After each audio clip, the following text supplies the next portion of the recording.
All right, everybody. It is Wednesday night. We are back in our normal spot. You guys are used to being right where you're at. It is Wednesday night. It is the Metal Summit. We are your Island of Misfit Toys, Metal Summoners, and we are back with you. We've got Bobby. We've got Angel. We will have Psycho Steve, and I'm Jay. And before we get things into our interview and we bring in our guests, let's just wrap a little bit. Angel, Bobby, let's just wrap together real quick. We are back at home, so to speak. Bobby, you're kind of out and about, but we are in back Wildwood, New Jersey. Right, you're up in New Jersey right now, so you're up in Steve and Angel's territory. But guys, we're back from Nashville. We're back from Rockin' Pod, and what did you guys think of the experience? Awesome. I mean, it was just nice to meet the fans. The whole thing was great, especially the comedy night, seeing the Rockers doing stand-up comedy. That was really funny and hilarious. The whole scene downtown with music on every block. Yeah, man. Just a lot of fun. It was just nice for everybody for us to be together. Doing our first interview. Yeah. That was, I'm used to seeing him in the Leave It Leave Raw videos, and now he was right next to me. That was an awesome experience. Absolutely. And they had a Grand Prix race. That explains why Ben Stiller was in town. Absolutely, they totally did. Bobby, how about yourself, man? What did you feel about Rockin' Pod, dude? It's amazing. It was the first time the four of us together after 76 episodes, all in one room. First time we ever did 12 interviews live streamed in 8 hours. So, yeah. I mean, and a lot of amazing guest spots. We had, last minute, entries coming in there. AJ from Nashville. The Greg Bissonette interview was off the chart. I mean, you couldn't ask for a better interview, just the way that all rolled about. And again, I got to give a big shout out to Chris Inzak for putting this whole thing together. Yeah. He's like Dr. Frankenstein of the Rockin' Pod world. So we love our Chris Inzak.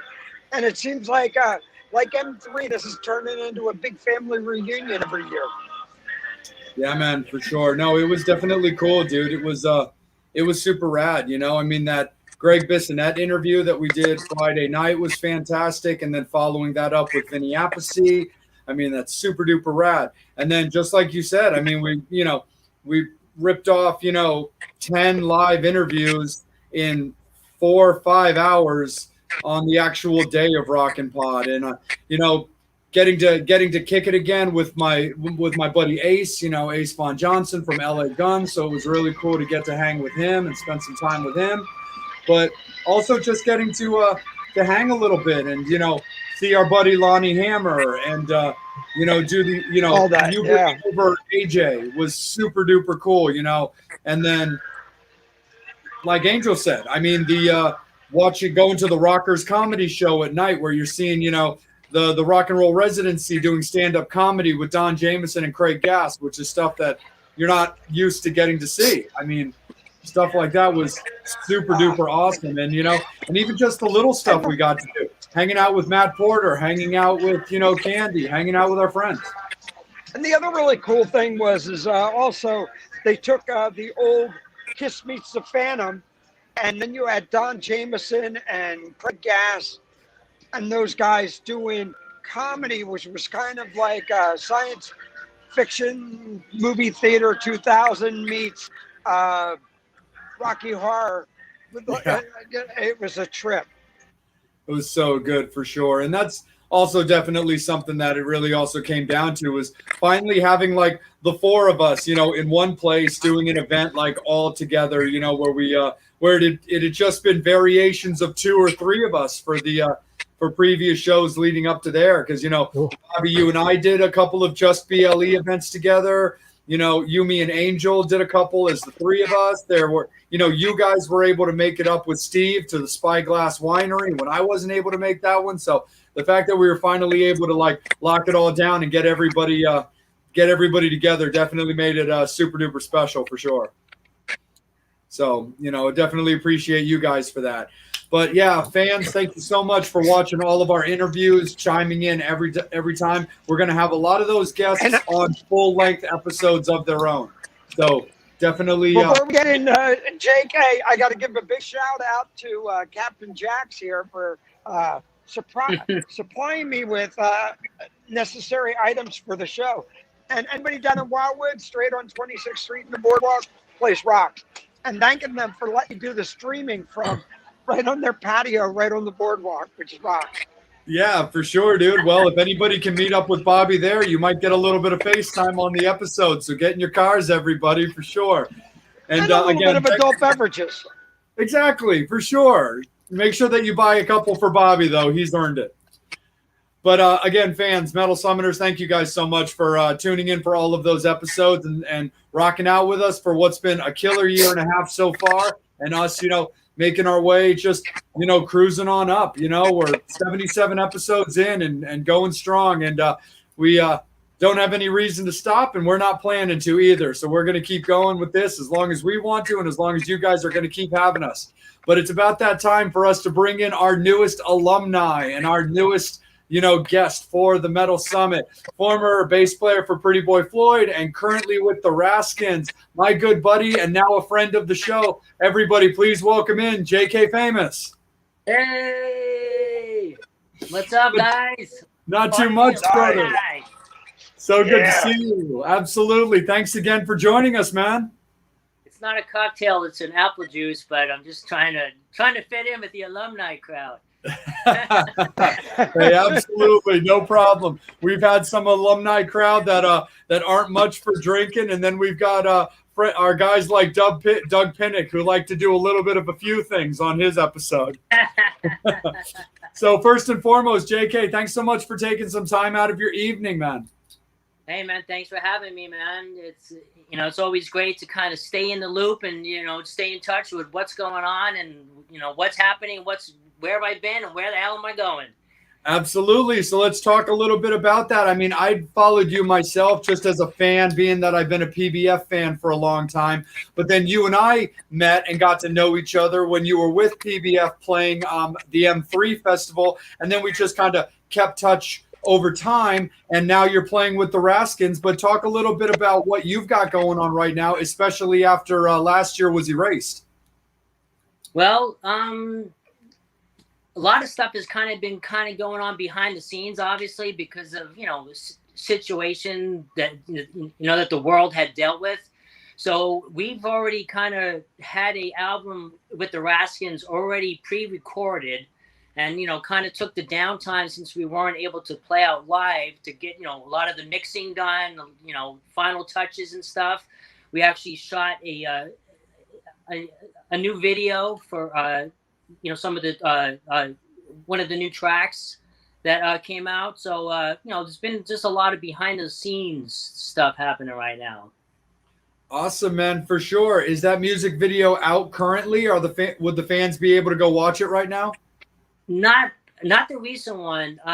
We shot a video like a year before the pandemic really got wild. Was we did a cover tune from Blondie, "Call Me." Oh, nice. And, if you go to YouTube, you could type in the Raskins and "Call Me," and that was a fun little remake copy that we did, and fun video to shoot. So that's already out there. The latest one, we're thinking maybe within 5 months or so, it's all finally mixed and edited, and then we'll get that out too. So that's that's something to look forward to as well. Nice, man, nice. So let's before we kind of get into getting together with the Raskins, let's take it back just a little bit to when the last time was that I got to saw you. Talk a little bit about playing with the Pretty Boy Floyd camp and how you got involved with that. Steve's been steering the ship along with Christy for a long time. Were you guys already friends and acquaintances and they needed somebody to join?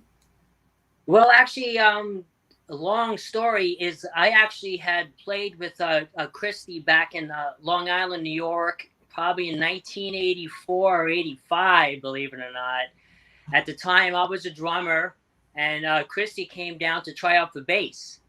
Oh. And so I I've known Christy from the Long Island days a million years ago. And then, just kind of lost touch with each other. I moved out to Hollywood in '87. I think he was around the same time. And obviously, he did the whole Floyd thing. And I started playing with Pretty Boy Floyd in about, I think it was like 2005. A good friend of mine, Michael Thomas, and I were playing in this like original band called Fastback. And Michael, was kind of known for playing with a lot of the 80s bands at the time. And he had asked me if I wanted to go to Europe to do a tour. And I said, yeah, with who? He said, well, it's going to be for, 2 bands. Can you learn like 40 songs on bass in 2 weeks? So I was like, yeah, okay. So at the first time I did play with Pretty Boy Floyd was 2005. And I did dual duties. I played with Pretty Boy Floyd and Bang Tango.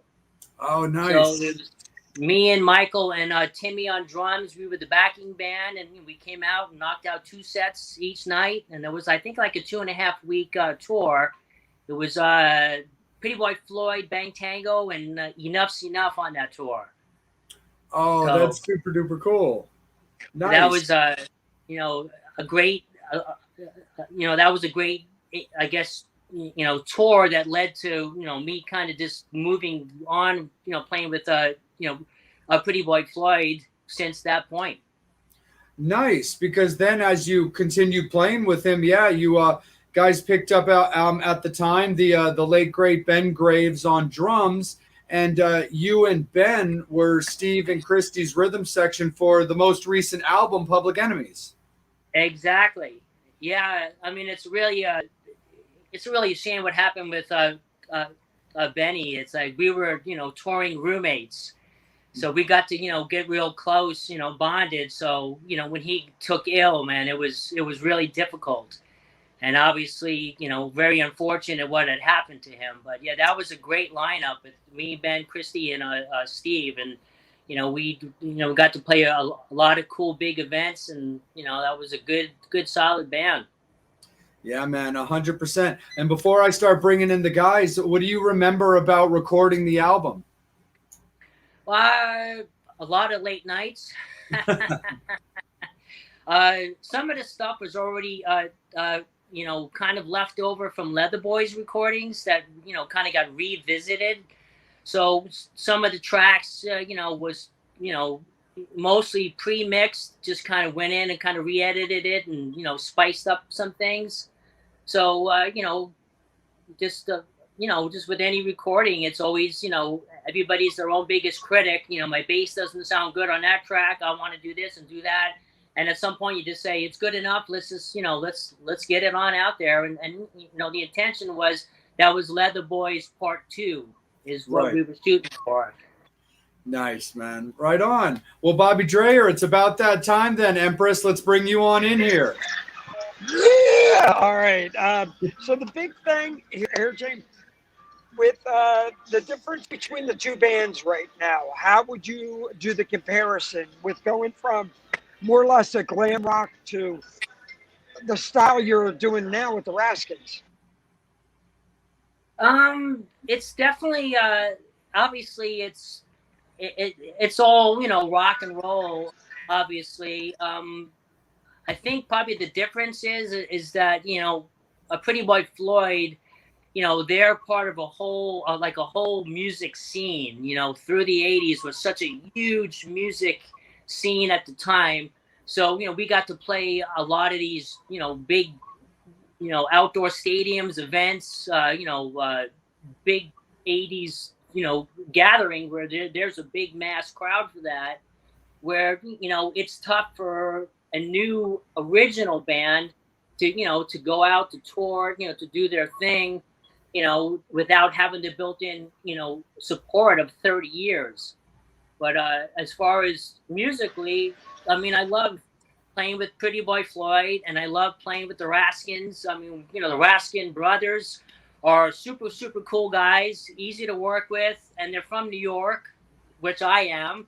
So, we kind of hit it off. I'm almost like the third Raskin triplet. So, musically, we get along great. We've done a couple of pretty lengthy tours, and nobody's killed each other yet, so that's always a good sign. Well, what I was trying to go to is, do you think of it with the Raskins? Look, excuse the train car behind me,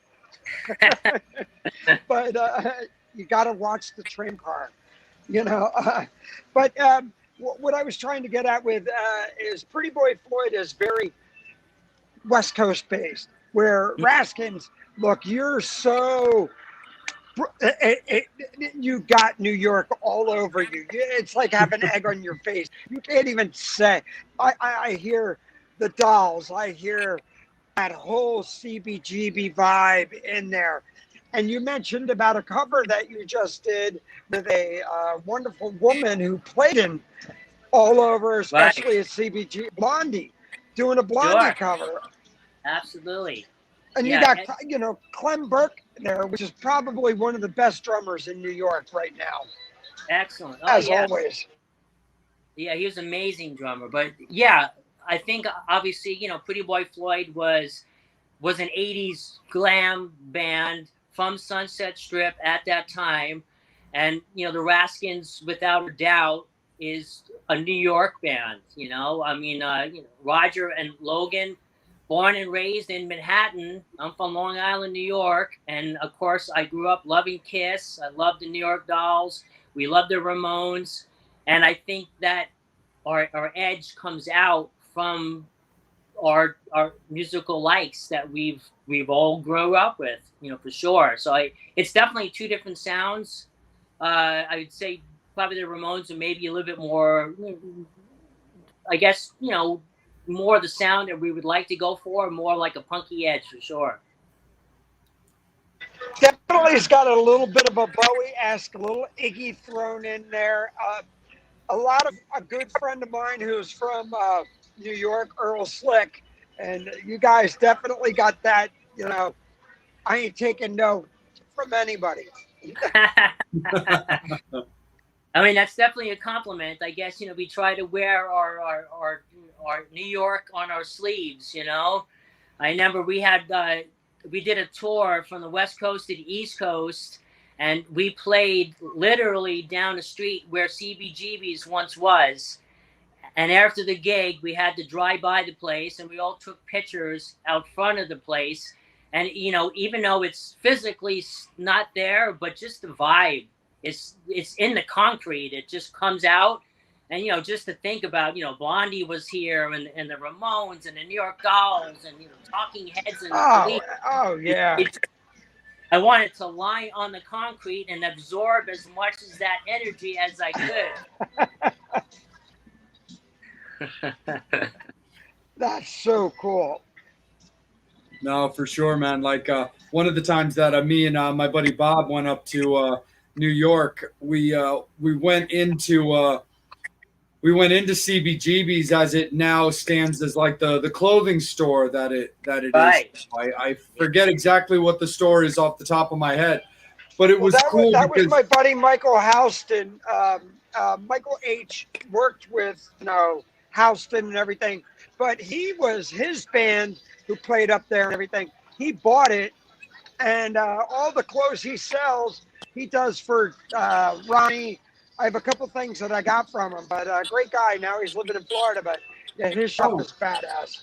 Oh, it's very, very cool because Bob and I are also Kiss people, just like all of us are Kiss people. And but when we were in the store, like looking around, they still had one of the walls like from CBGB with like the stickers and the spray paint and like everything all over. And we're just kind of looking into it, going like, where's our phones? Like, we're in CBGBs. This is super duper cool. And I'm also a big Misfits guy, and Misfits played there a bunch of times. So that's definitely super cool, JK. I love the fact that you were able to vibe it up down there, and now you definitely have this New York connection with the brothers. Are they out in California with you now, or are they in New York?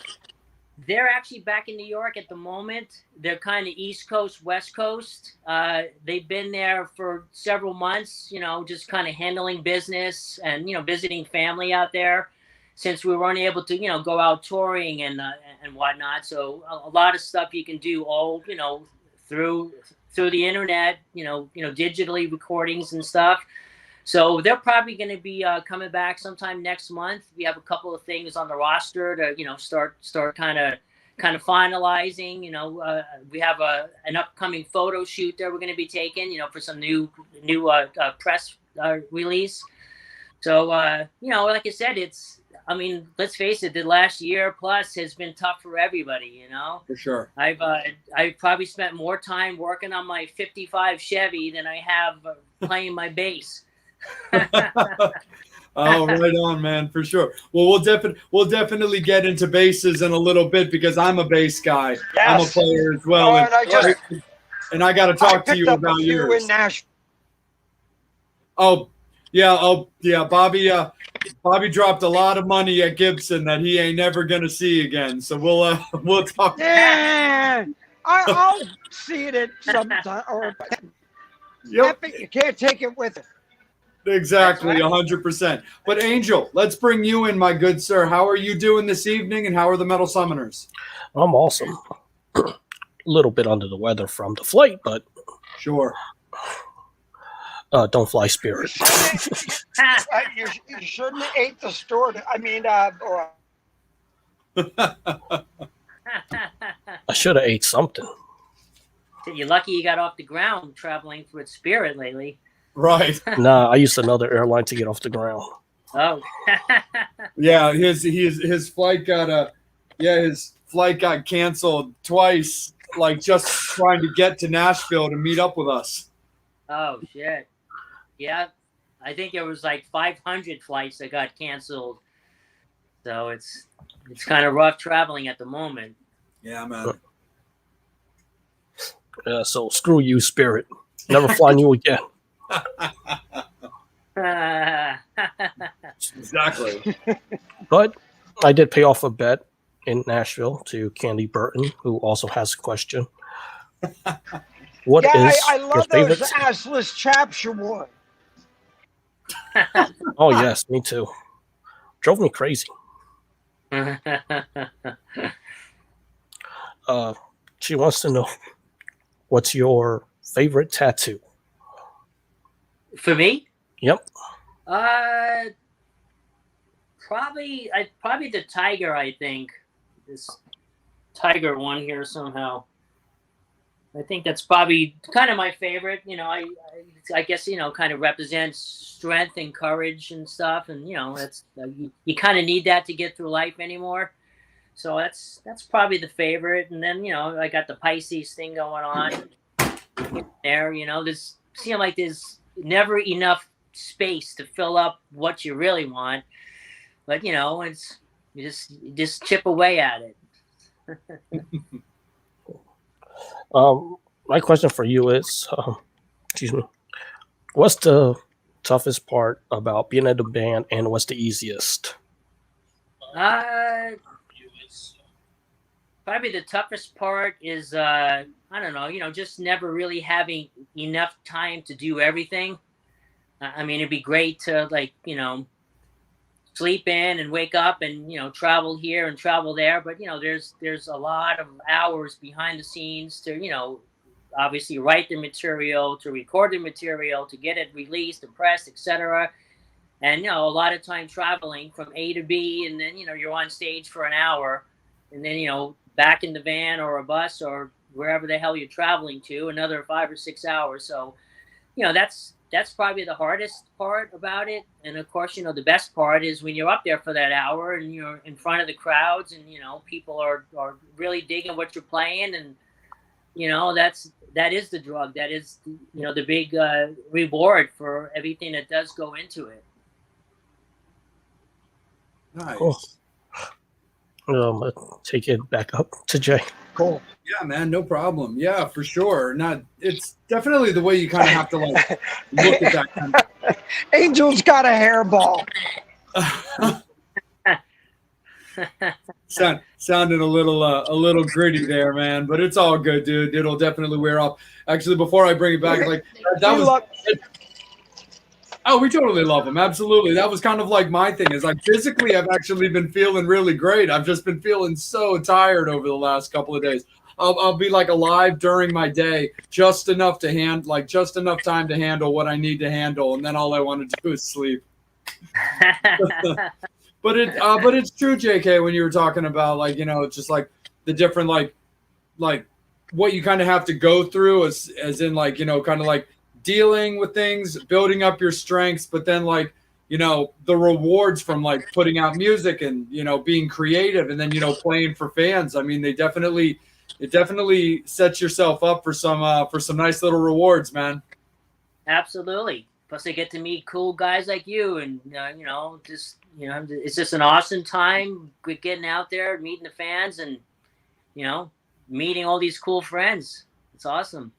Absolutely, man, 100%. When it came to actually joining the Raskins, how did that exactly happen? Actually, they actually got a hold of me through the wonderful world of Facebook. I guess they were kind of secretly following my page and like, wow, that cat looks cool, and thought maybe someday they could reach out. And they had a bass player that apparently couldn't do the job, and so they said, put a feeler out to me. They said, hey man, we know that you're playing with Pretty Boy Floyd, but we have a couple of gigs coming up if you'd be available. And at that a particular time, some of the Floyd shows were, kind of getting canceled and, kind of getting jumbled around, where I did have some free time. So I said, yeah, that sounds cool. So we got together and we had did 4 shows with Buck Cherry out here in Southern California. Oh, so nice. it was direct support for Buck Cherry, and man, just great shows. I mean, they're just a great band for them, and just kind of started the night off. And that's how it got started. And after we had 4 shows, it went so cool and so smooth. They're like, hey, we have some more shows coming up, and we're gonna do a showcase. For like a major label, would you be interested, staying on board a little bit more and do some more shit? I was like, yeah, sure, let's do it. So that just kind of got the the ball rolling, and and here we are now, still chipping away as my main band. That's awesome, bro. When they reached out to you about playing with them and filling in at what was the time before it became like the full-on gig, what was your thoughts on like when it comes to something like that? Because there's also like your story for starting to play with PBF is pretty unique anyway, with your relationship with Michael Thomas and all that kind of stuff. But for a band like the Raskins, did you listen through their songs and stuff first, or did you and be like, well, awesome, like, hey, I'm definitely down, I've got some free time, but let me hear some of your tunes first? Like, do you take that into consideration? Like when I'm kind of filling in with some bands around my area, I like to try to get a feel from the music on whether or not I'll be able to vibe with it enough on stage kind of to be happy, even if I know I'm only filling in for a show or two. How did you kind of did that play out at all for you, where you wanted to hear some music? Oh yeah, definitely. Obviously, I'm kind of like an image conscious guy. I think Kiss ruined me on that. So I'm definitely into visual. I think if you're playing a rock band, look like a rock star. So so when I had started to research the Raskins, obviously I seen the images first. I'm like, damn, these guys look fucking cool. It's my brother from another mother, and of course, going back to the New York roots, I'm like, can't be that bad if they're from New York. And then start listening to some of the tracks, and I'm like, damn, this shit is really, really good stuff. So it was no more than a couple of minutes that I replied, and hell yeah, let's do this. Oh, right on, man. Super duper awesome. Bobby, let's bring you back in, buddy. I'm just waiting for my waitress. I'm like, look, my glass is almost empty. I'm like, where is she? That might not be a bad thing, dude. Yeah, getting back to the whole New York vibe thing, which is really cool. and Earl Slick just put an album out. He's sold out in London. Now, do you see yourself at the Raskins heading over to the UK and trying to capture that vibe over there? Because they really gravitated and stuck to their roots over there to punk, rockabilly. They never strayed away from it. So what's your feelings on that? Oh yeah, definitely. There's been talks about us, definitely getting over to Europe. Obviously, it's expensive. It's a 5-piece band, so it has to make sense. You don't want to go out there just to say that you're going to Europe. Just to play at some little local pubs. If you're going to do it, you want to do it right. You want to, play the big places and, maybe hook up with another major national act that's out touring, so you could tour with them. You could play here in my backyard just as well as you're playing, bragging rights. I played London and play in front of 5 people, but you're in London. So, it has to kind of make sense. And, you put a package together and if it all comes together, financially. And what about jumping on some of the tours going out right now, some of the bigger punk shows and everything. Some of the punk festivals are starting up as well in the DC, Maryland area. I've seen flying around. Yeah, there's been a lot of pretty big acts that are going out, and they did reach out to us to see if we wanted to get on some of those tours.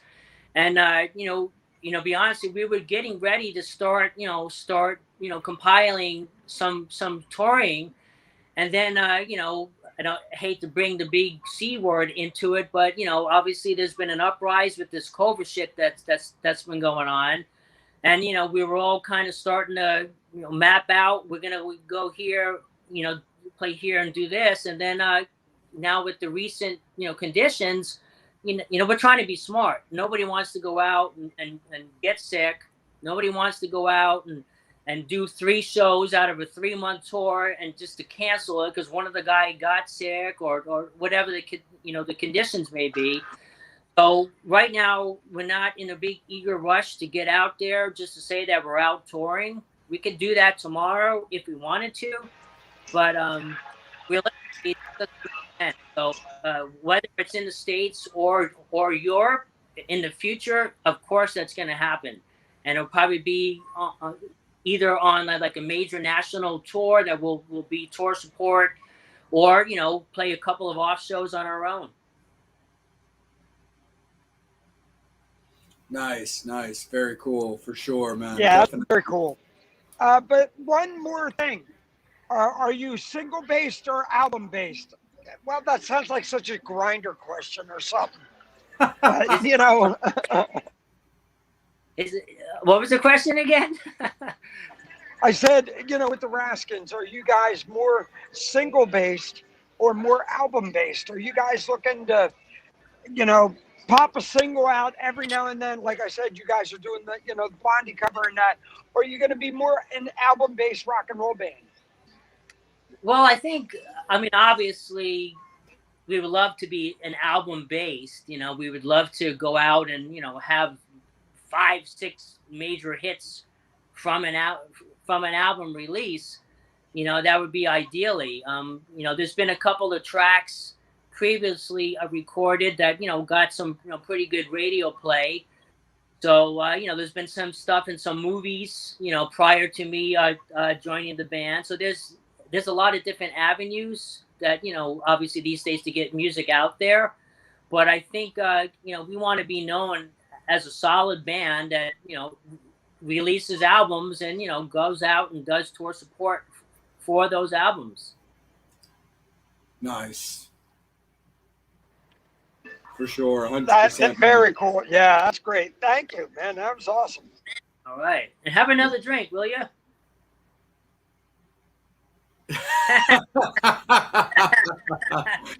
Hell yeah, for sure. Angel, let's bring you back in, it's buddy. Tuesday, they magically appear. There's a lot of things that magically appear in Jersey. You'd be surprised. Yeah, chlamydia. Yeah. Reminds me of an ex. Yeah, that may appear, but that doesn't disappear.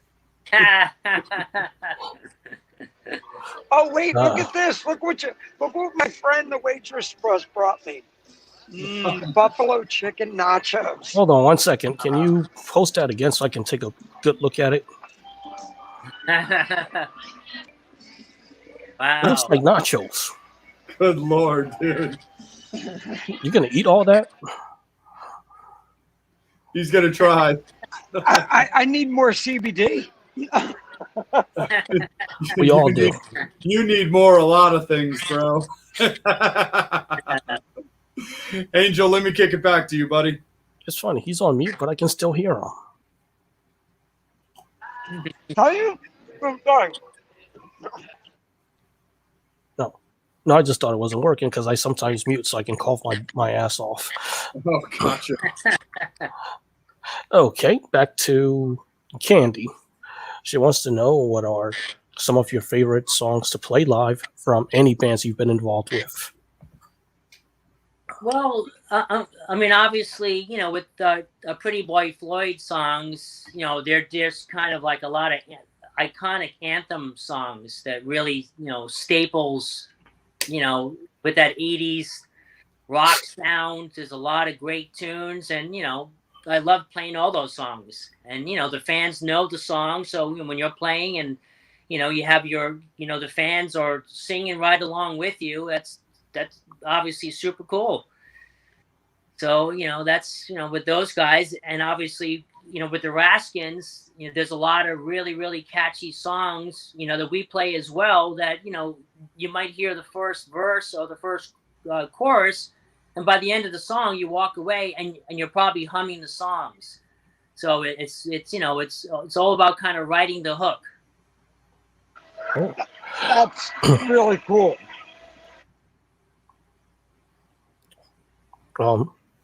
Excuse me.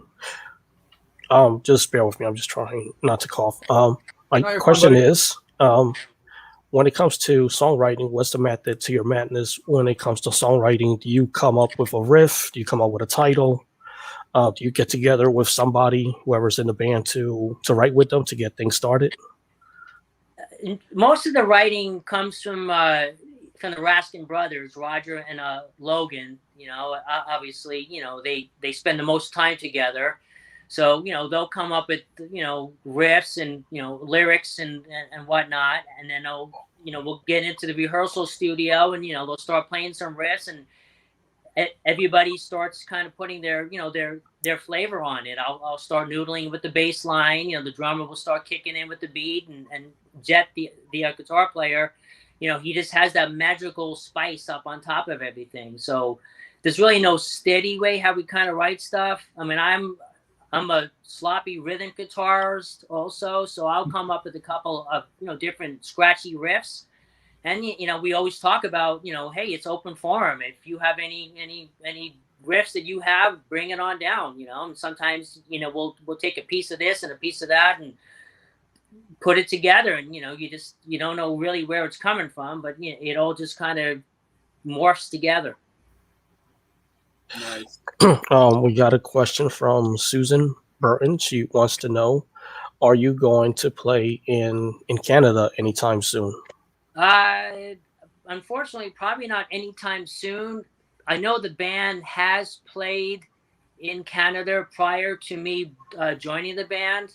They actually had went out there opening up for Motley Crue. And I know they did play out in Canada. But for us, immediately in the future, we'll probably start off in the States, and then, from there, either morph over to Europe, perhaps Canada. But I do have a funny Canada story. When I was in Pretty Boy Floyd, we went up there to play in Canada, and apparently the promoter didn't turn in the proper working papers. So when we went to go through customs, we were asked for, papers, and, these 4 long hair tattooed rock and roller guys. The guy's like, you ain't fucking getting in Canada without any paperwork, and we were unable to get it to our hands. So we spent the night in the Canadian airport jail and got escorted to the terminal the following morning at 5:00 so they can ship our asses out of Canada. So any bands that are planning on going to Canada, make sure you have all your paperwork worked out before you get out there. God. Or any other customs agents hot looking? No. No. Okay. I had to ask. That's all. So, Wait, that was my next question. I figured. That's why I asked it for you. So there was no magic that you could work on them. Angel was asking for a friend. Me. No. Oh, Candy wants to know, what do you do to prepare? What do you do mentally to prepare for shows? Oh shit! I guess after 40 years, it's almost kind of second nature anymore. I'm kind of a sucker for a couple of beers and get up and do your thing. It's not really a whole big mindset and working out or nothing. You just you get up there, you just hope when the curtain drops, you have 1,000 people out there waiting to see you play. Ooh, back to you, Jay. Nah, totally, man. Nah, for sure. So that's definitely cool. Just kind of get in the mindset, a couple of things to wet your whistle, and then just go on and roll with it, bro. Yeah, I mean, that's like, like playing at the M3 festival that has a huge built-in crowd. Yeah. And then, the following weekend, you might be playing in front of 20 people at some local club somewhere, So it's many different hats, but you just kind of go on with the same notion that every single show, you play in that Madison Square Garden, just come out ripping. For sure, man. No, definitely. And I mean, also in your career too, especially playing so long, I mean, you've been able to play with like a lot of just really cool people just in general. I mean, even just with like, PBF. I mean, of course, you've got Christy and you've got Steve, and we talked about Ben earlier. But when I saw you at M3, you had a Tricky Lane playing on the drums for that particular show, Exactly. And now you're playing, with the Raskins, and actually, I had forgotten that the Raskins play live as like a 5-piece. So for some reason, I thought it was like a 4-piece, and I was like, oh man, that's right. There's 5 of those guys. Yeah, yep. It's me. On bass, Jet Lopez, lead guitar, Derek Warwick on drums, slamming, hard-hitting, badass drummer. We have Logan Raskin vocals and Roger Raskin rhythm guitar. So, the front line with the 4 of us up there is visually pretty cool, man. It's a great looking band. Yeah, man. No, for sure. And so one of the things I gotta get into is, I mean, because Bobby will love this too, because he's just like me on this, is like, we're gear people, and I'm especially, obviously a bass gear. We're whores. We're whores. But you've been playing. So as far as I remember, just from watching you play, you play hammer for your basses, yeah? Yeah, and obviously that kind of stemmed from the visual of Gene Simmons. I mean, he always played the double cutaway basses, whether it was the grabber or the ripper, and I just always kind of liked the symmetric of the double cutaway bass guitars. And of course, being a huge Cheap Trick fan, how could you not love the Hamer basses? I mean, Tom Peterson, he was iconic for Hamer basses, the 8-string or the 12-string or 87 strings, I mean, so yeah, that was kind of my main go-to. I probably own about 25 different basses. Wow. Several years ago, when I morphed from a drummer to guitar to bass, first thing I went out to buy was a Gibson, T-Bird. You got to have a Thunderbird if you're a bass player.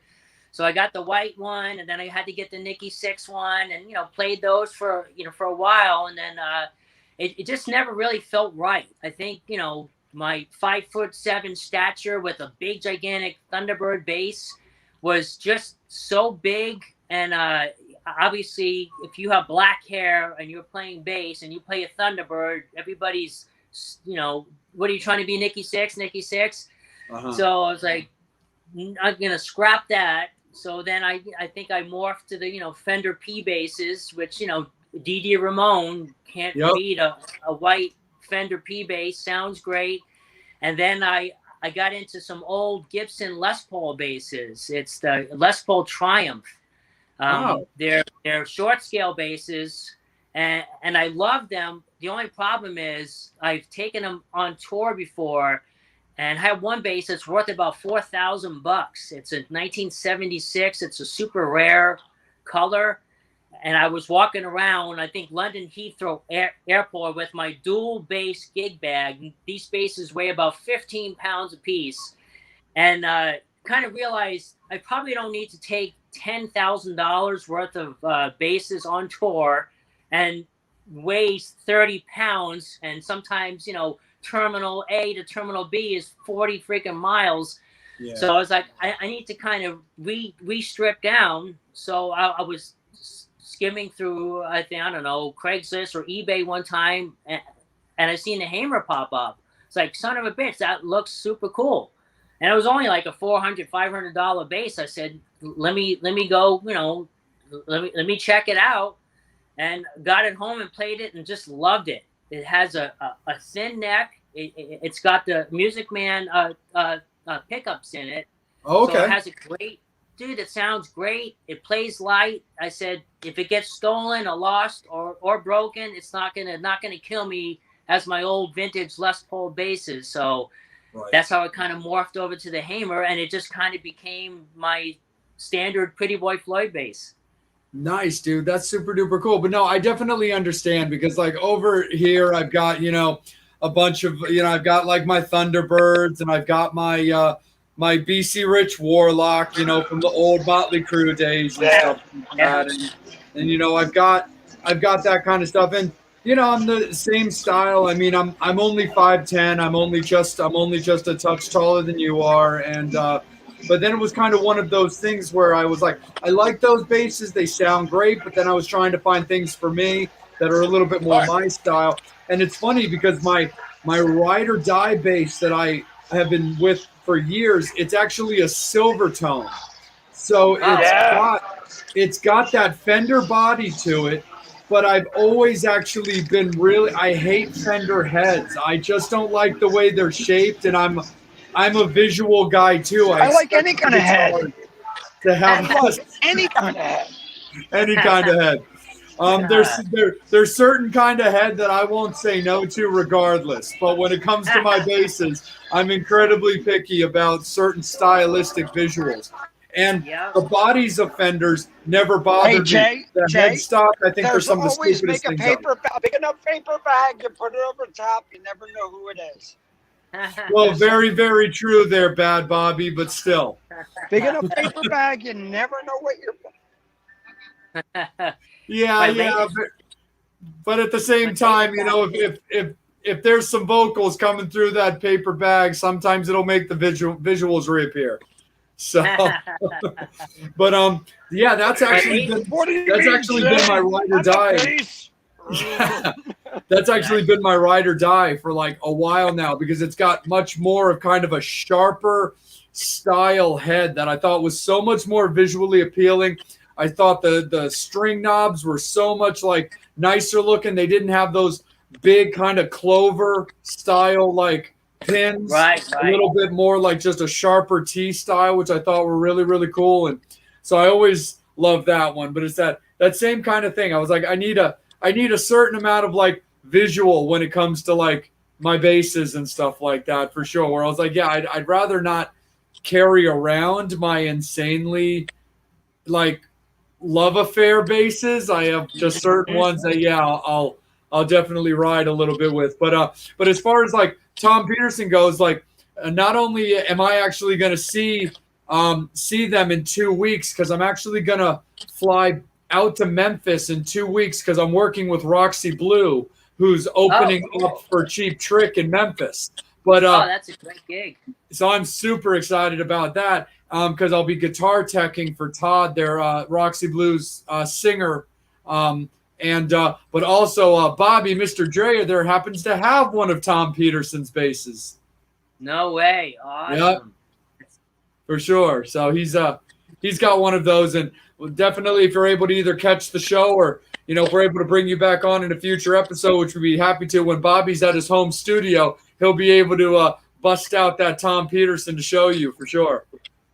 Nice. I was talking to Chip Up, and he has a 1962 Fender Jazz bass. That's his main bass, and he got that from Tom Peterson. Nice. That actually might even be the one that we're talking about. As soon as Bobby stops blinking, I'll ask him. But my latest basses actually that I've been playing with the Raskins actually is a Fender Squire line bass, but it's a Telecaster body. Really? With a Telecaster headstock. And interesting. And yeah, it was like only out for a couple of years. A lot of guys didn't care for him because it has a medium scale bass neck, and it's a real heavy, solid body bass. Right. So I've actually been. I'm back. Those quite a bit. Cool. Too, So that's kind of with the Raskins, I'm either using my P bass or the Telecaster basses. So I think there's a couple of photographs from past Raskin shows, and it's got me playing the Tele basses. So it's like I don't know anybody that plays one of those. So it's I'm always about making my own thing. Yeah. No, I think that's awesome. And the funny thing is, I've seen not with people except yourself, because I've seen those pictures. But like I remember the Hamers from PBF days, and the funny thing is, Telecasters as guitars have never really been my thing because I've never been a big fan of their shape. I just think they look weird. I think they look like a piece of toast. And I'm like, but when you actually make them as a bass with a little bit of width and a longer neck to them, I feel they just kind of fill themselves out a little bit better. But with that really tiny little headstock that the regular guitars have and that little funny shape, I've always just found them a little bit bizarre as a guitar. But you definitely have people that I definitely feel like I'm on Grinder with your, details there, Jay. I'm like little tiny head, big body. Little tiny head. It's my segment. You're gonna have to suffer through it. But it's true. But yeah, like I think that's very cool. Like Telecasters as a bass, yeah, I think stylistically they just have more to it. But now that I'm kind of like, because yeah, as regular guitars, the way like the small headstock spin and the way that it's shaped, like I said, where I feel like it's kind of like a piece of toast. That's interesting for sure. But no, dude, that's definitely super cool. But Bobby, you were kind of coming in and out a little bit. But JK was actually just talking about when he was out with Chip's Enough. Chip had a bass that he got from Tom Peterson. But isn't that the same one that you have now? Yeah, so it's a Waterstone that I got from Chip that Tom gave him. It was the 12-string that he played before he went over to Gretsch. Yeah, this is an old 62 Fender Jazz bass. Oh, okay. Yeah. No. Okay. But I have Chip's. Yeah, I have Chip's 12. And the other thing too is Pinnock. We'll talk to you about it. But the 62, I have a Jocko at home, which I love, and I'm a big Jocko fan. I'm from Bucks County, Doylestown area, and he being from right over in Norristown. God, what a beast! Yeah. Nah, for sure, man. But Bobby, why don't you keep rolling with it, buddy? Why don't you roll with this segment? Let me put some mics in my He's rolling, all It's right. warm. My shit's He's rolling. Well, okay, so we talked bases, but are you a traditional SVT guy, or are you a B15, or what's your amp of choice? Well, I have, obviously, every bass player has to have the 810 Ampeg cab with the classic head. So I have a little bit of a twist on that. I have an Ampeg refrigerated cabinet, but instead of being an 810, it's 410s and a 15 in it. It visually looks the same as an 810, but it's apparently didn't catch on too well with the public. It was, I guess, discontinued at some point, but it sounds great. It has a great mids. You got the bass, kind of mixed together, so a great mid range. And I don't have the classic head. I have an SVT2 Pro. It's rack mountable. So it's got the same guts as the classic head, but it's just in a rack mountable head. But I've kind of weaned off of that because of the weight. I mean, just moving the freaking cabinet and then moving the head. I think the head alone is 80 pounds. And, sometimes you have 15 minutes in between bands of swapping out your stuff and getting on and off. So I actually had switched over to playing a GK line. So what I have right now currently is 2 split cabinets. I played through 2 410 GK Neo lines, and I have a solid state 1001 RB. I think it's a 700 watt head that probably weighs, I don't know, 15 pounds. And it sounds killer. It sounds great. I mean, I could carry the head in like one of my traveling briefcases. So maybe local shows, I'll bust out the Ampeg for old rock and roll's sake. But for traveling, touring, it's way more convenient. Lighter is better, especially as a bass player. I mean, I played. I think we were Here it comes. Jersey. I just went direct. I didn't even have an amp set up. I just plugged in, and I had my bass coming through my little monitor. It was pumped out. So modern days, you don't need the 14,000 pound apparatus anymore. A lot of guys are going digital with in-ears. So it's we're talking about kind of stripping it down and just making it more easier to get on and get off. Yeah, for sure, man. Definitely. Yeah, I'll text you. I'll text you over for the hell of it, JK. Like off the air, like sometime in the next couple of days or something. I'll send you I'll text you a couple pictures of the rig that I use, which is right next to my couch, actually in my living room. It's a PV head, and I love it. It's a Pro 500. The only thing that's a little crazy about it is it's one of those heads that has like 52 knobs on it, and I'm like, man, can't I just have like a bass, a treble, an on and off switch, and a volume? Like, right? But it definitely rocks out for sure. But but it's definitely a good one. But yeah, it's a pro bass like 500. I use a working man's 4X 10T, just one box amp with like 4 big gnarly speakers, and it definitely pumps some volume through for sure if I really feel like I need to get nasty at a show. Oh yeah, well, like a lot of the fly-in dates, and we've played 1,000 fly-in dates where you don't even know what the back line is going to be, So I get a lot of my sound. I use one of those little Tech 21 fly rigs.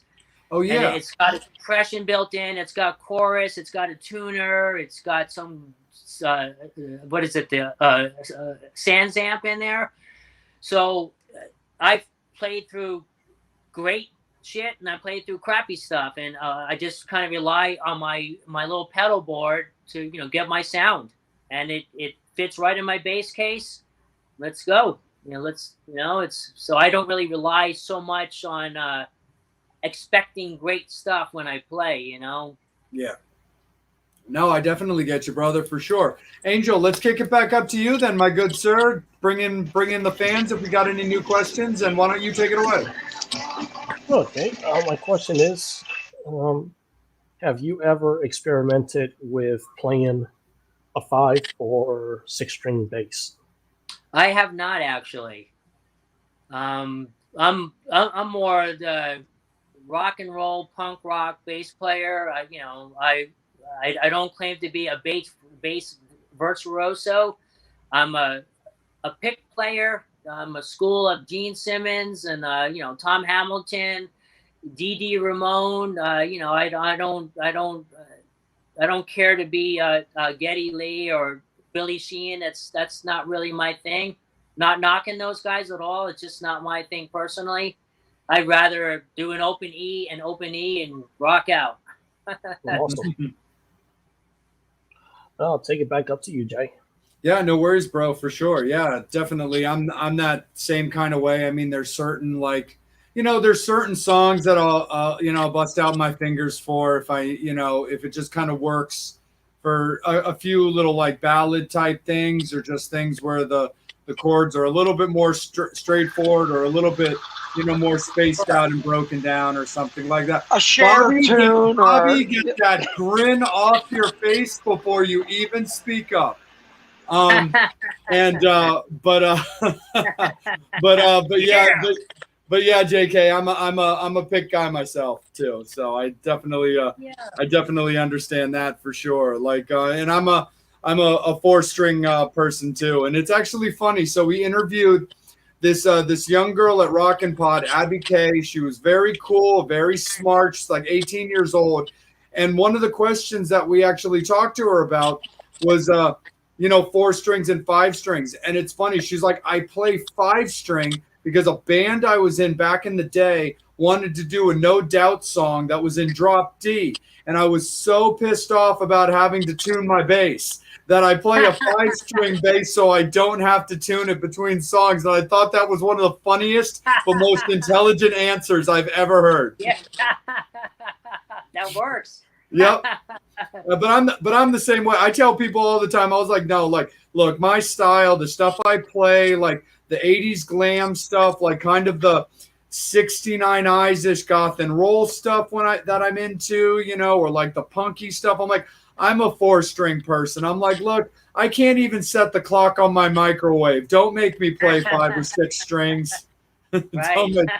don't make me do it, for sure. I mean, you could fill up every note that you need on 4 strings. I mean, like, I'm all about doing walking bass lines, filling up, the back, but I don't need the extra 5th string to, do that. And it's not really my sound. I mean, I've, played with, drop D before, like Michael Thomas and I with the Fastback band. There was a lot of drop tuning in that band, so not that I can't do it, but even with that, I don't need extra strings.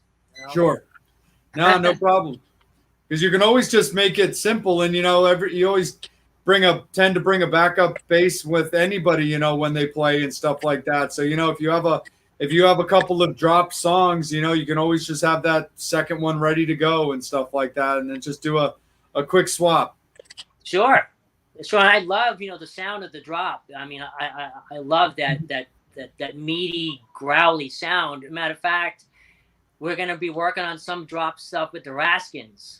Oh yeah, nice. Yeah. I was kind of noodling with some riffs in the studio one time, and Roger's like, "Hey man, that's really cool. We need one of those drop tuning songs." So I was like, "Yeah, well, let's get together. Let's wrap it up." Absolutely, man, for sure. So the main album for the Raskins came out in 2014. So, they definitely, due for like some fresh new songs. And you guys have been releasing stuff like, the singles, and you were talking about the Blondie cover earlier. As far as like getting like the full length and getting like that new music out, like since COVID really kind of derailed those plans a little bit, is there anything that you can tell us and tell the fans about what Raskins music and album we can look forward to, and maybe a rough idea of when? Well, I would say probably within the next 5, maybe 6 months. It's Mhm. all recorded, so it's in the can. So it's just a matter of just we're kind of working with some people behind the scenes for for distribution.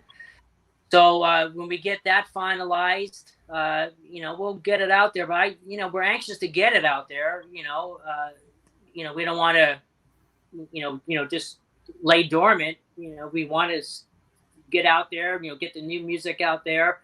So probably the video might get released in maybe 2 or 3 months. We'll get the video out there first, and then maybe put a track or so up on Facebook to a little taster, if you will, and hopefully by 6 months James, done. not to interrupt, but real quick, you either got to put your camera down a little bit or what. Right now, it looks like you're taking a poop.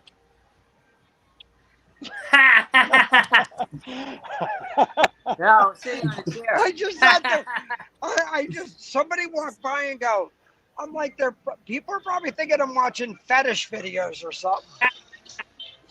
No, I'm not in the guy taking a shit. Bobby. The Metal Summoners are gonna get you, dude. Exactly. Bad Bobby. It would have been great if I was sitting on a toilet. Oh, dude, this interview would be legendary if that was the way. Wow, like You know, thanks to the drink. Patron hurts coming out your nose. I'm just saying. That's not how like you milk. spank your drink, Bobby. That's not how you spank your drink. You got to put more effort into it. There you go. Exactly. Look it up and spank sure.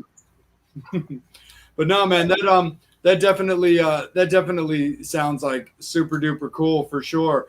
When it came to COVID, this is actually kind of a question that I've enjoyed like asking bands, because COVID was such a really unusual thing. JK, when it came to obviously COVID and you guys not being able to tour, not being able to rehearse, and also just genuinely not really being able to hang, how did you feel that it, do you feel that it like strengthened your communication like as a band, considering you weren't going to be able to do the normal band activities that you would expect to do and were going to be scheduled to do over a year? How did you feel your communication was with the band during that time? Did you discover new things or learn new things? Yeah, actually, let me just go back real quick. Yeah. When the COVID did happen, we had just started a 3-week tour playing with the Choir Boys. We were started here in California. We were headed over to Texas. It was a 3-week run. We played the 3 shows out here in Southern California, and that was right in March. Probably, I don't know, shows were like the 12th, or 13th, or 14th, or something like that. And we had one night off, and then we were to head out. I think the show afterwards was in Vegas, over to Denver, all the way over. And then after the 3rd show, all of a sudden, just a hell broke loose. It was all over the news. The COVID, not knowing what the hell this thing is, and hearing about these people dying and all that stuff. So we agreed on a bit as a band that the uncertainty with this thing, at the time, nobody even knew what the word pandemic was. What do you mean, pandemic? Isn't that something that happened in World War II kind of shit? Yeah, kind of like gonorrhea. So we decided as a band, let's not move forward. Let's stop where we're at. Let's see what's going on with this pandemic thing. So that kind of stopped us in our tracks. And then the uncertainty, for the next couple of months, we didn't know, day by day stuff was unfolding, people dying, what the hell's going on. So at the time, the Raskin brothers actually went back to New York for a while to, visit their mom, kind of handle business.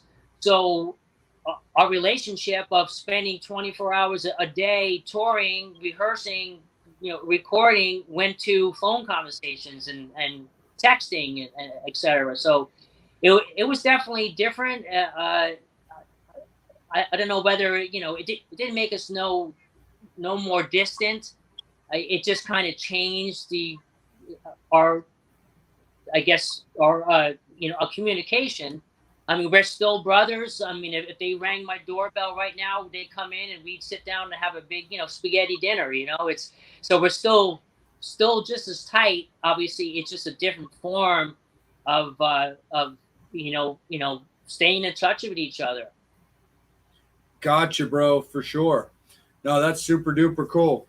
Angel, I'm going to kick it up to you with any questions from the fans and the question from yourself. But also at that same time, fans, it is last call for alcohol when it comes to any questions or any comments that you want to hit up JK with. So don't be shy. Please speak up when it comes to that kind of stuff. But it is last call for alcohol. But Angel, let me kick it up to you, buddy, for any questions we currently have and yours. Question from Jeannie. She wants to know. Hold on.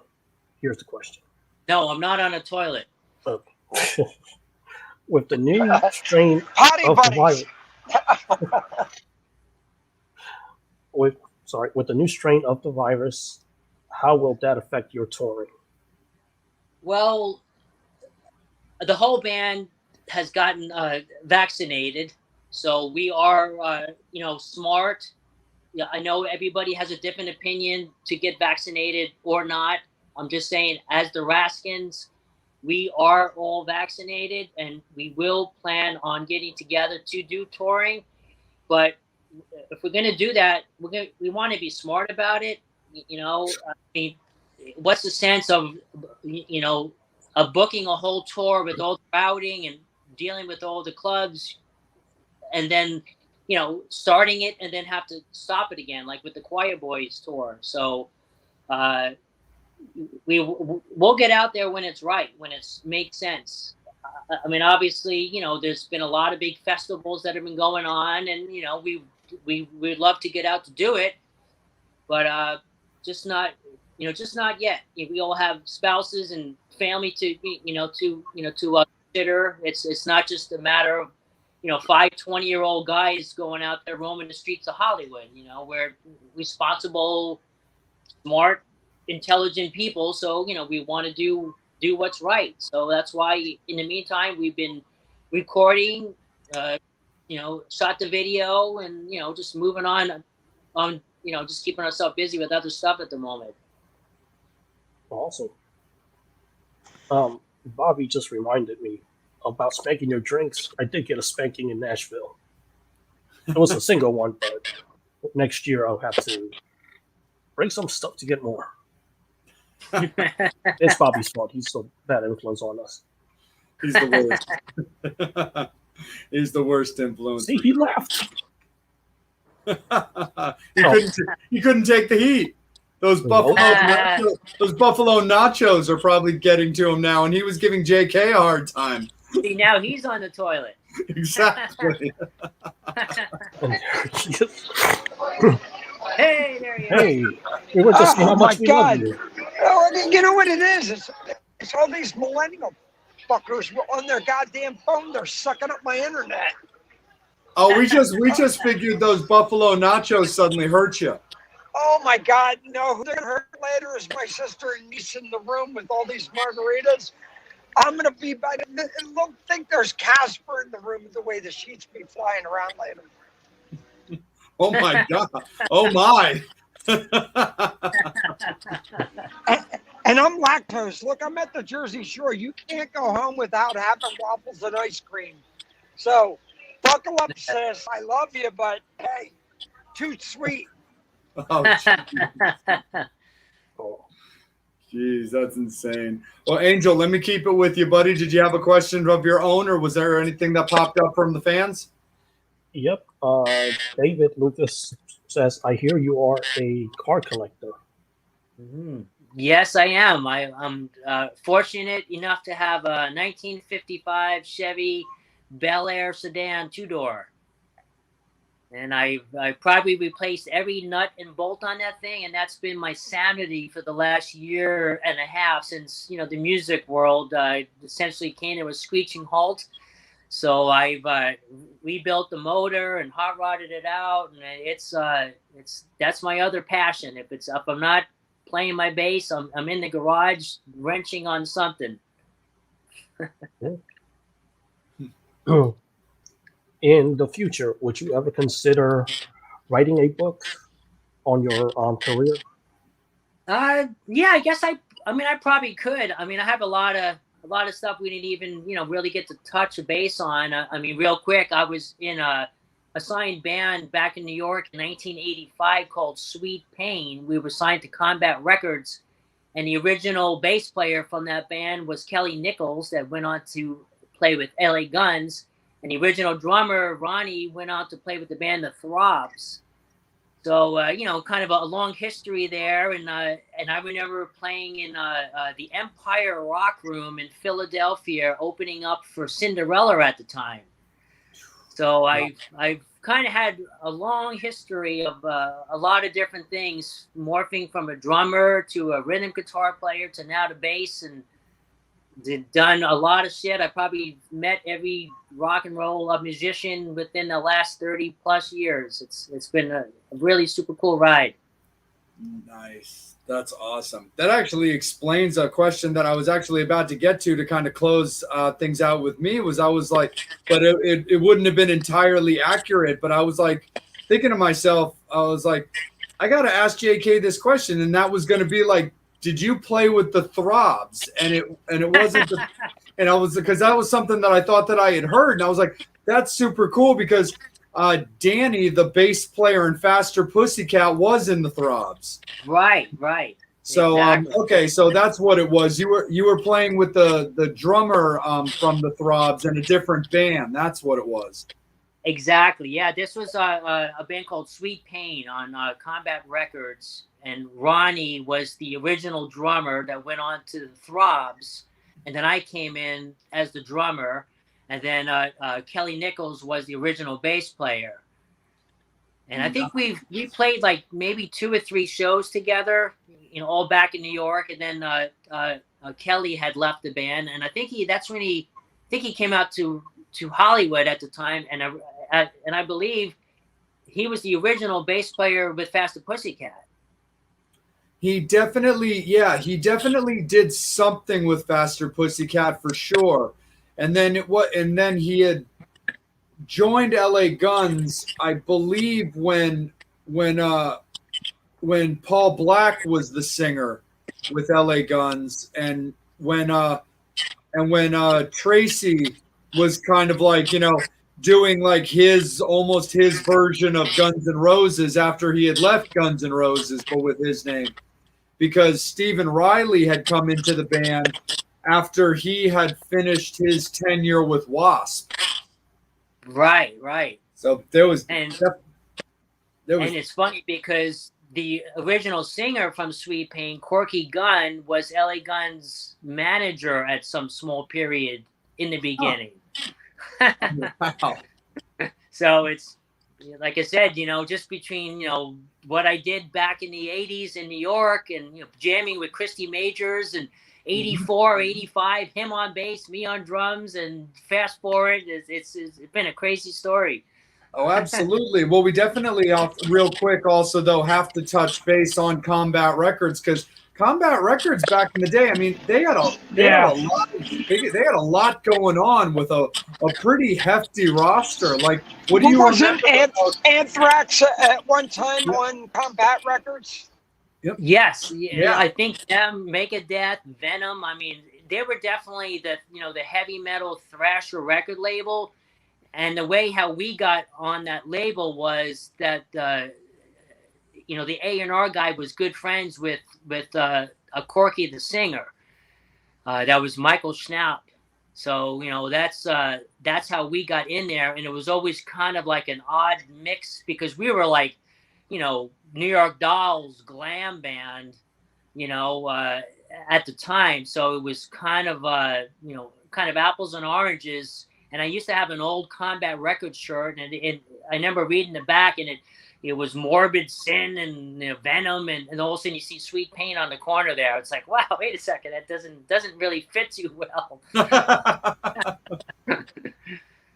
But No, for sure, man. Absolutely. Bobby, let me kick it back up to you for your finals, man.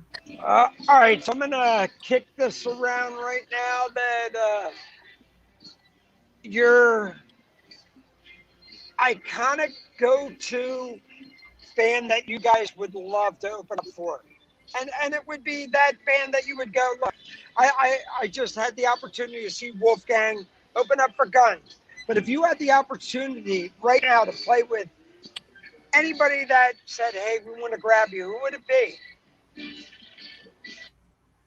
I would say it would be a toss-up between either Aerosmith or Cheap Trick. Nice. Very cool. I mean, let's just say, okay, somebody who can't tour now, who has passed, who would it be? That would be the Ramones for sure, 100%. Awesome. Long live Joey, Marky, all those guys. Love them. Yeah, but oh man, that would be a great tour.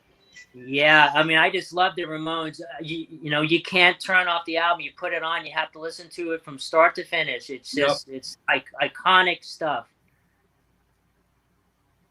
Hell yeah, that's super duper cool. When they went through some of their, like, you know, different late lineup changes, like with CJ Ramon and stuff, you know, coming in and stuff like that, you know, after, you know, Dee Dee had, you know, taken time off, and then, you know, whether it was, you know, leaving or being fired, and then leading up to his eventual passing, did you ever contact those guys about maybe playing with them?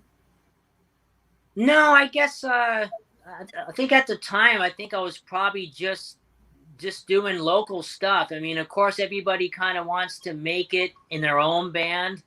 Sure. I mean, I've had a great run playing with all the bands that I have played with, but you know, a lot of those bands, I wasn't the original guy, so it probably would have been cool to play with some of those, you know, those legendary guys. I mean, I wouldn't mind playing with the New York Dolls if they were all still alive, but yeah, for sure. But I don't know. I guess I was just, you know, kind of busy, you know, just trying to make my own way in my own original band. I mean, that's, you know, that's kind of the iconic way. I mean, I guess going back to a Pretty Boy Floyd, I was fortunate enough to play with 3 of the original members for several years. It was me and Christy and Kerry Kane, you know, the original drummer. Yeah. And of course, you know, sadly, the original bass player Vinny had passed, so I took over his, you know, position, and I was with 3 of the original guys. So it can't get any closer than that. No, absolutely. No, that's super duper cool, because this was after they. I mean, I happen to be a big. I mean, I love you know, all the records and stuff like that, but yeah, because that was when the band had kind of gotten back together, you know, dominantly, you know, after the Size Really Does Matter album came out, which was a little bit more almost kind of like, you know, industrial kind of gothy, a little bit more like that kind of Wednesday 13 like Murder Dolls sound, if people are kind of more familiar with that, when Leslie Sanders was actually playing on bass for that album. Right. Yeah, definitely. I mean, obviously, there's no secret. There's been several different members that have gone through the, you know, Pretty Boy Floyd line. I might just be one of the longest running guys. I've been with them since 2005, so 15 years in and out one way or another. So that's, you know, that's a pretty long run there. But there's been a lot of great players that have been in and out of the Pretty Boy Floyd camp, and a lot of great tunes have come out of it. Absolutely, for sure. Well, real quick, before we put a bow on everything and close everything out, Angel, I'm just going to kick it to you right quick, buddy, in case any final fan questions have popped up. No, just a fan comment from Connor Rice. I love seeing James play with Pretty Boy Floyd. I hope to see the Raskins. Cool. Very cool. Thank you. We're looking forward to definitely getting out there and seeing everybody out there again. we all miss you. Absolutely, for sure. Well, JK, real quick, before we cut you loose for the evening and let you kind of enjoy yourself, if anybody's looking for you, where can they find you? You can go to my Facebook page, which is James Keane, Keane, or I've kind of walked away a little bit from my JK Famous name, but I'm still a part of that. So you can also go to the JK Famous page as well. Oh, gotcha. Sorry, James. That's kind of my fault. I thought you were still using that as like a moniker kind of thing. So yeah, that's so. Sorry, fans. That's on me. No, I mean that's fine. It actually is kind of funny. When I first moved out to Hollywood, there was so many Jamies out there, and that was kind of my name from my family, Jamie. So when I came out here, all of a sudden I met like 3 or 4 different Jamies. So I started going by JK. So, hey, JK, what's up? JK, what's up? And then some good friends of mine started saying, hey, man, you're famous. Hey, you're famous. You're famous. And it just the two kind of morphed together as JK Famous. Nice. But the JK stands for James Keane. So lately, I just been going by James Keane lately, Gotcha. Is that how your credits are going to look in the Raskins record? James Keane? Yes, that is correct. Gotcha, brother.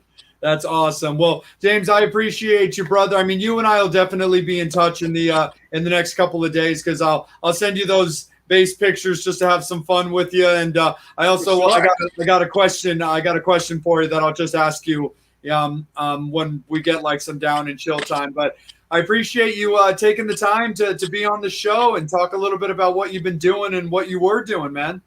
Of course, man. Well, as always, I appreciate you having me, and anytime you want to do it, let's do it again. This is great. I'll make Awesome, sure man. I'm not on the toilet next time. No problem, man, for sure. We'll put Bobby on blast for that one for sure, man. We definitely will. But we definitely great. Thank you, JK. All right, thanks, guys. Thank you so much, man. Enjoy your evening. I'll be in touch. Metal Summoners, thank you guys all so much. Stick with us. We got our guest announcement on Friday for next week's episode. It's going to rock as always. Again, thank you so much for Chris and Tracy and Rockin' Pod. We had a fantastic time out there. We will definitely be back next year, and we are looking forward to doing all of that again. But for the Island of Misfit Toys, for the Metal Summit, for Angel, for Bobby, for Psycho Steve, I'm Jay. Again, thank you so much, James Keane. We appreciate you spending your evening with us. And as always, guys, we will see you guys next week. Follow all of our socials, Facebook, YouTube, Instagram, for all of our announcements. You know where you've been, and you know where you'll be next week. We'll see you guys real soon next week on the Metal Summit. Take care. Later.